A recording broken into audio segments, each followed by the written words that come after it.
ఈ చెరువుల కబ్జాలను కూడా ఎంతటి వారైనా కూడా ఖచ్చితంగా తొలగిస్తాం. ఈ చెరువులే వరప్రదాయని తెలంగాణ ప్రాంతానికి అని పదే పదే మంత్రివర్యులు గాని ప్రభుత్వం గాని చెప్తా వచ్చింది. అయితే ప్రధానంగా సినిమా హీరోలు అంటే ప్రజలకు ఆదర్శంగా ఉండేవాళ్ళు, మంచిని ప్రజలకు బోధించేవాళ్ళు, వాళ్ళని ఆదర్శంగా సమాజం తీసుకుంటుంది. హైటెక్ సిటీ ఎదురుగా గురుకుల్ భూములలో ఎన్ కన్వెన్షన్ అనే ఫంక్షన్ హాల్ ఏదైతే ఉందో అక్కడున్న చెరువులో సగానికి అడ్డంగా గోడ కట్టి కొన్ని ఎకరాలు ఆక్రమించుకొని ఫంక్షన్ హాల్ నిర్వహిస్తున్నారు. పదే పదే ప్రభుత్వం దృష్టికి వచ్చింది, టీవీ ఛానళ్లలో పేపర్లలో చూపించారు. అక్కినేని నాగార్జున గారు కూడా దాని మీద స్పందించారు.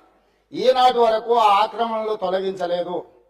ఎందుకు అక్కినేని నాగార్జున గారు ఆక్రమించుకున్న చెరువుల ఆక్రమణలు తొలగించలేదు, ఎందుకు చర్యలు తీసుకోలేదు, ఏ శక్తులు అడ్డం పడుతున్నాయి, ఎప్పటిలోగా చర్యలు తీసుకుంటారో మంత్రి గారు సూటిగా సమాధానం చెప్పాల్సిందిగా కోరుకుంటున్నారు.